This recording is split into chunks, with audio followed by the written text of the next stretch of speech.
Listo. Bueno, a ver, ¿me ven la pantalla ahora? Ahora sí, ya está. Listo. Vale, bueno, bien. Bueno, digamos que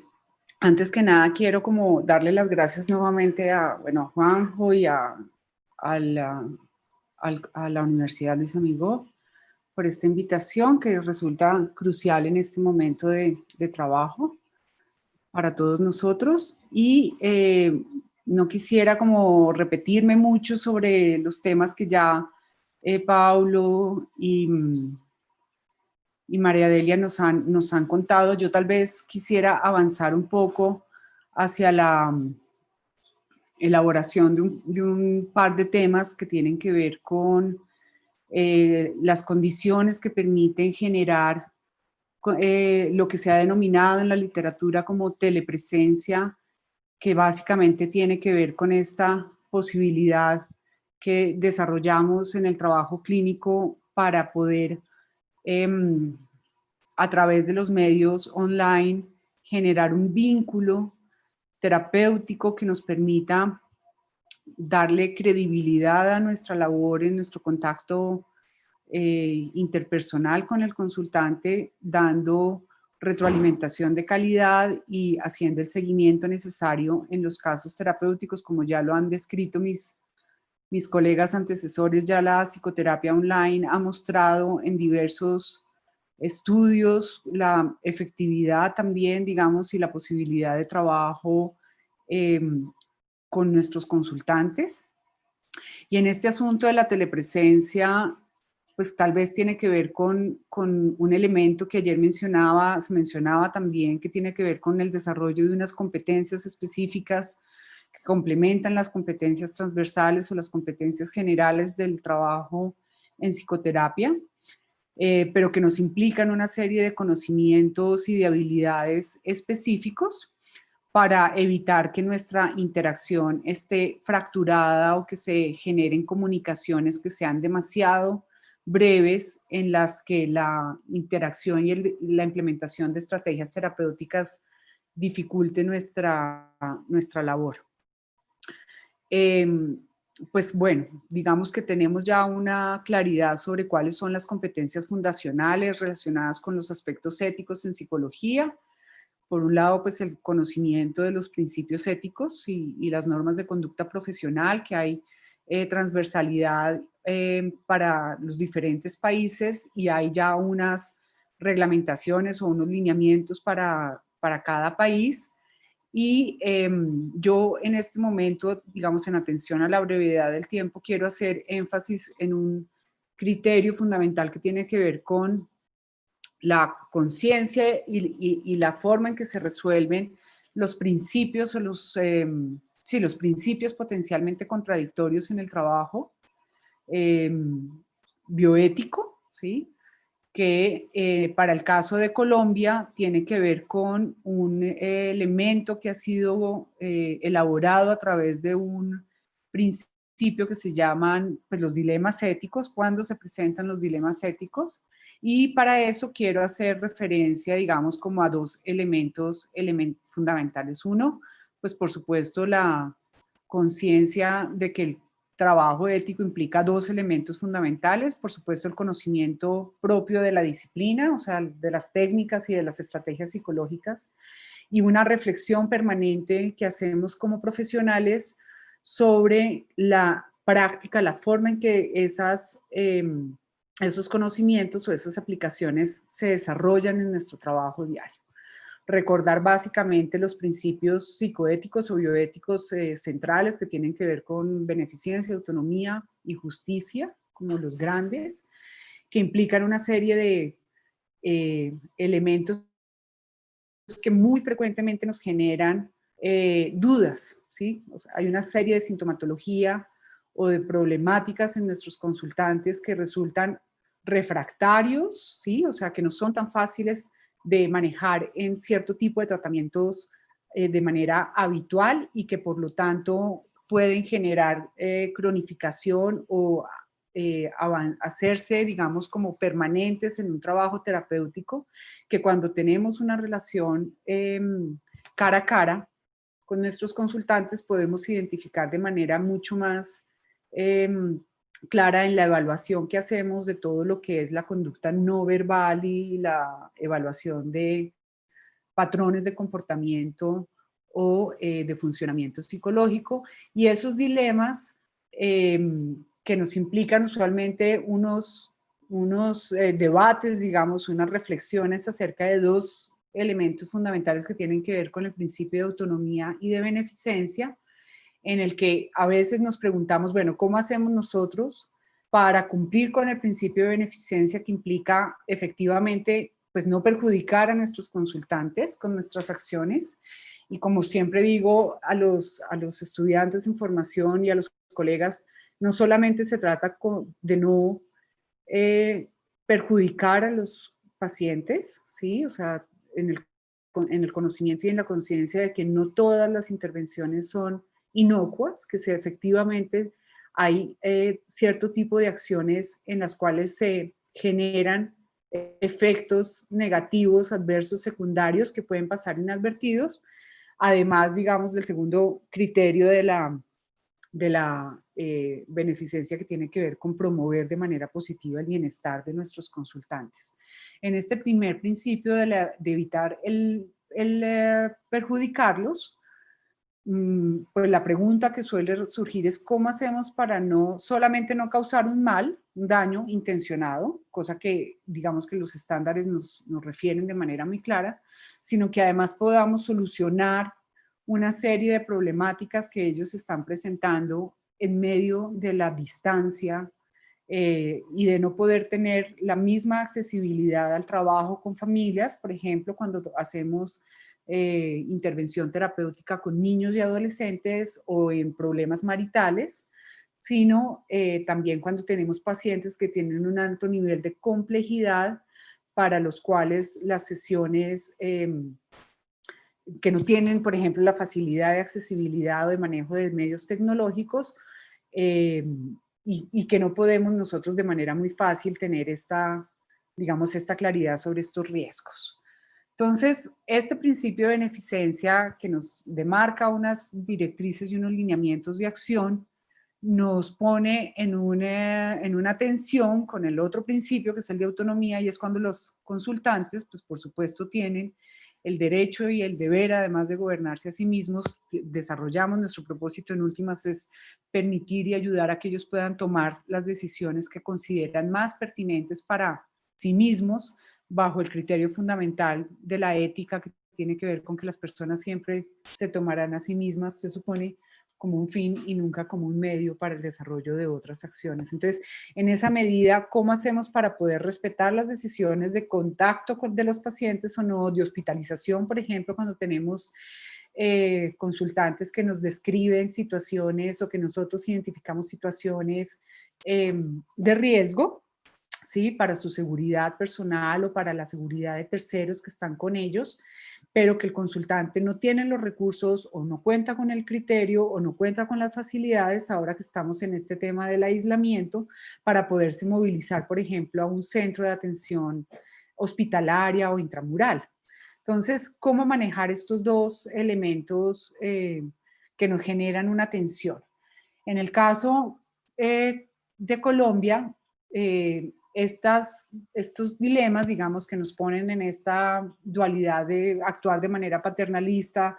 como se ha descrito en la literatura, que es contactar a familiares o contactar a una institución de salud, etcétera, para que se acerque a la vivienda o al lugar donde está el consultante en ese momento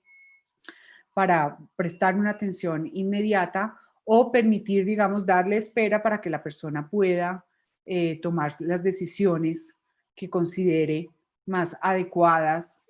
pues en un tiempo prudencial. Digamos que esta tensión entre estos dos elementos ha sido descrito en la literatura y en el caso colombiano con el desarrollo de una propuesta de trabajo que se ha denominado el modelo de 3 niveles. Es un modelo que ha, en el caso colombiano, desarrollado un equipo de trabajo avalado por la Asociación Colombiana de Facultades de Psicología en conjunto con el Colegio Colombiano de Psicólogos, que plantea digamos como unos pasos, unos niveles para poder tomar decisiones que nos permitan actuar de manera más ajustada a los criterios éticos. Este modelo de 3 niveles, que al final encontrarán ustedes la referencia para que lo puedan consultar, está disponible en la web, tiene como 3 claves en este criterio. Uno, el primer momento, digamos, el primer nivel tiene que ver con la sustanciación o con recoger información suficiente de los eventos que están sucediendo, ¿sí? Poder clarificar, contar con las fuentes que nos permitan clarificar cuáles son los hechos, qué es lo que está sucediendo, digamos, en el mundo psicológico de nuestro paciente, pero además en el contexto en el cual él se encuentra. Ahora con el tema del aislamiento y de la cuarentena, en donde hemos visto un incremento significativo de los indicadores de malestar psicológico, depresión, ansiedad, fuertes episodios reportados de ataques de pánico, por ejemplo, incremento de sintomatología relacionada con trastorno obsesivo compulsivo, incluso casos de estrés postraumático por violencia, por maltrato, etcétera. Entonces es muy importante que nosotros podamos contar con las medidas para clarificar los hechos. Y esto, en el caso de los temas éticos, nos implica y nos permite como profesionales y nos obliga además a contar con las fuentes de terceros significativos que nos permitan clarificar cuáles son los elementos que están sucediendo, cuáles son los hechos que están sucediendo para poder determinar en ese sentido cuál es el dilema ético, ¿sí? Cómo debemos actuar, si debemos o no recurrir a el apoyo de otras personas que pudieran tomar una acción directa, digamos, para salvaguardar el bienestar de nuestro consultante o de las personas involucradas, o salvaguardar, digamos, el principio de autonomía, donde la persona nos plantea unos elementos de manejo que siente que puede ejercer por sí misma. Entonces, este elemento de la sustanciación, por supuesto, nos remite además a una consulta, y en esto quiero hacer mucho como énfasis, con pares, digamos, con colegas, incluso con profesionales de otras áreas. En el caso de los casos de alta complejidad, es muy frecuente que nosotros en este punto tengamos que remitirnos al trabajo conjunto con psiquiatras, ¿sí? O con médicos, ¿sí? Incluso en casos de violencia intrafamiliar o maltrato infantil, por ejemplo, con autoridades de policía. Y entonces es muy importante el ejercicio de consulta a los referentes legales de cada país. En el caso de Colombia ya se describían hace un momento, digamos, como los lineamientos de ley que nos están rigiendo y que se han ido construyendo con el proceso acelerado al que nos al que nos ha impuesto la restricción por el tema de salud, para poder saber cuál es la mejor manera de actuar sin que eso altere la práctica, digamos, los criterios de confidencialidad a los cuales el consultante tiene, pues nos ha autorizado. Como ya lo describía también María Adelia, pues el consentimiento informado ha de incluir estas condiciones de manera explícita para que nuestros pacientes, nuestros consultantes tengan claridad en el momento de iniciar el trabajo terapéutico sobre las alternativas que se presentan o las acciones que tendríamos que llevar nosotros a cabo en el caso en el cual detectáramos riesgos para la seguridad de ellos o de las personas que están en su contexto. Entonces, esta consulta a las fuentes legales y a los códigos deontológicos o éticos de cada lugar hace parte del segundo nivel de trabajo que nos ha planteado, que se nos ha planteado en Colombia, que tiene que ver con la búsqueda de los apoyos en jurisprudencia y el trabajo con otros colegas para poder disminuir los riesgos en el dilema ético y poder, digamos, como describir nuestra acción y no incurrir luego en probables, digamos, como sanciones o efectos negativos sobre nuestra práctica o sobre el consultante. Y finalmente, el tercer nivel es el nivel que ha sido descrito como el nivel analítico o propositivo, en donde describimos y debe quedar consultado, debe quedar registrado en el documento que nosotros debemos diligenciar. Nosotros aquí, como sucede en la mayor parte de los contextos en otros países, pues tenemos que hacer una evolución que debe quedar registrada en una historia clínica online, en donde hacemos la evolución de describimos, digamos, el reporte de nuestras sesiones, sesión a sesión. Eso es una información que cumple con los criterios del Ministerio de Salud en el caso de Colombia, o sea, es una información que debe estar disponible para la habilitación, en la habilitación, y que debe estar disponible luego para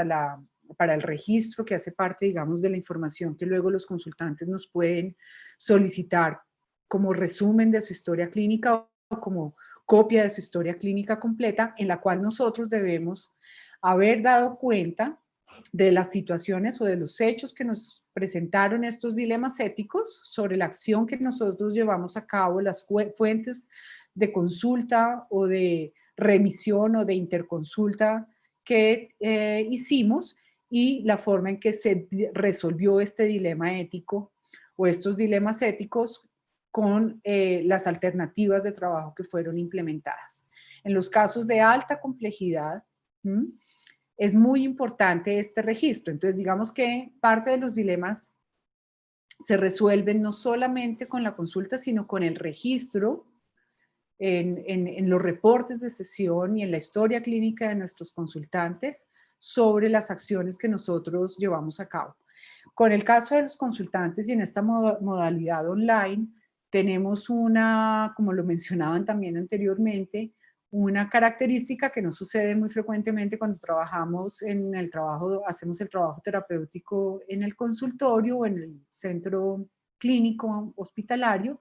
y es que tenemos disponibilidad a través de distintos medios, ¿sí? Entonces, los mensajes de chat, WhatsApp, etcétera, las videollamadas o las llamadas telefónicas. Encuentra uno muy frecuentemente que nuestros colegas, especialmente cuando están empezando con la práctica online, no suelen dejar un registro en la historia clínica sobre este tipo de contactos porque se consideran informales o se consideran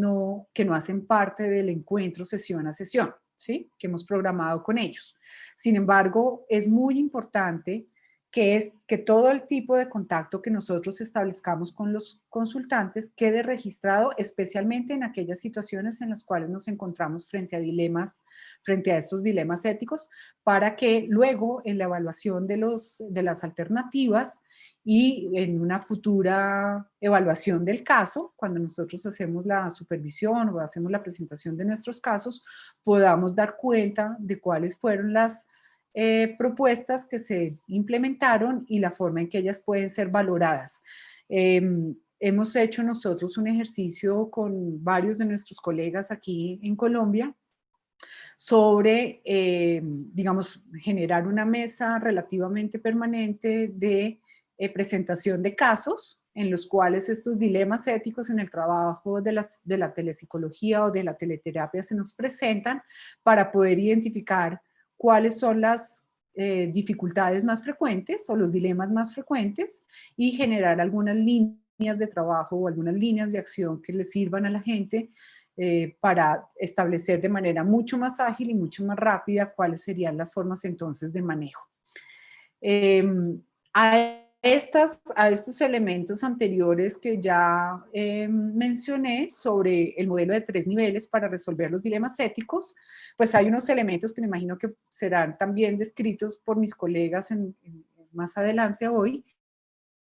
que tienen que ver con unas competencias éticas, digamos, adicionales, específicas para el trabajo en telepsicología, si bien hay unos avances muy importantes, no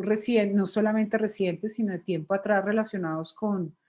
el manejo de los aspectos tecnológicos,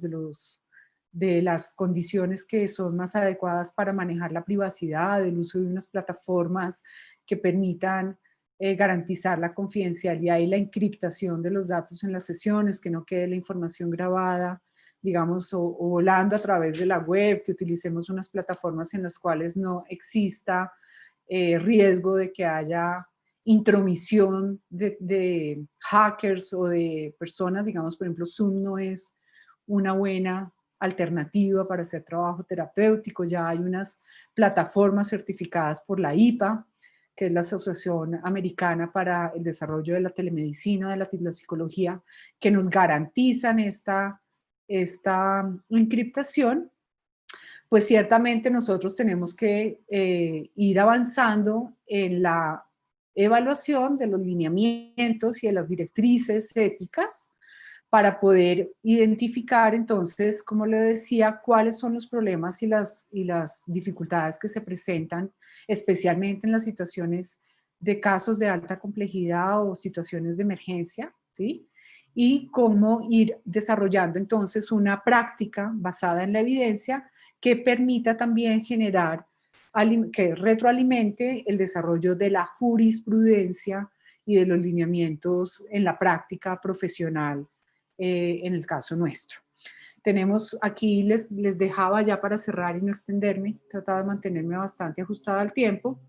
una serie de referencias sobre estos dilemas éticos que se presentan, que están disponibles en la web, una serie de principios que también están ahí ya claramente descritos, y en la referencia de Amaya y Berrío encontrarán ustedes la descripción mucho más amplia del modelo de 3 niveles para el análisis de los dilemas éticos en el caso de la teleterapia de psicología. Muy bien. Creo que ahí estuvo ajustadito. Gracias, Mónica. Una ponencia sin duda para reflexionar y gracias por compartir la bibliografía.